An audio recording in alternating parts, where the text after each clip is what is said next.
महाप्रभु जगन्नाथ अपने श्री मंदिर से उछल उछल करके आते हैं नीचे, ऐसे कूद के आते हैं। क्यों? मैया से मिलने जा रहे हैं अपनी। इंद्रद्युम्न राजा और उसकी पत्नी गुंडीचा, इन दोनों ने भगवान से प्रार्थना की थी, हे नाथ हमारी मनवांछित इच्छा पूरी करो। भगवान बोले अपने मन में सोच लो तुम्हें क्या चाहिए। तो इंद्रद्युम्न राजा तो मांगता है कि मुझे संतान ना हो। क्यों? मैं जितनी आपकी सेवा करता हूँ मुझे संशय है कि मेरे बालक आपकी सेवा करेंगे कि नहीं, इसलिए नाथ मेरा वंश ना बढ़े आगे।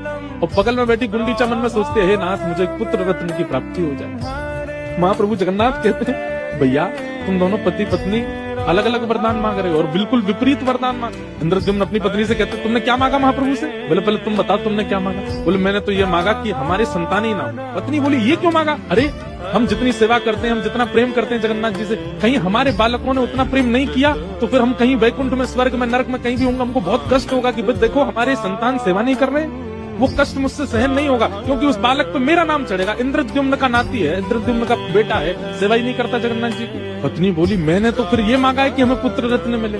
इंद्रद्युम्न लड़ने लगा, तुमने पुत्र क्यों मांगा ठाकुर जी से? जगन्नाथ जी बोले तुम दोनों मत लड़ो, यहाँ संशय में तो मैं आ गया हूँ, समाधान की जरूरत मुझको है, तुम दोनों क्यों लड़ रहे हो? नहीं नहीं प्रभु मेरी पत्नी नहीं चाहती पुत्र को। क्यों नहीं चाहती? मैं तो चाहती हूँ, इनको आप चाहे जो दो मुझे तो पुत्र चाहिए। भगवान बोले ये कैसे संभव होगा? पति संतान चाहता नहीं, पत्नी चाहती है, कैसे संभव होगा?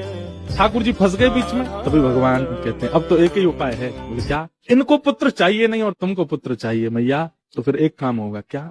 मैं ही आपका पुत्र बन जाता हूँ मैया। पूरा विश्व मुझे जगन्नाथ कहेगा, पूरा विश्व मेरे सामने दंडवत करेगा।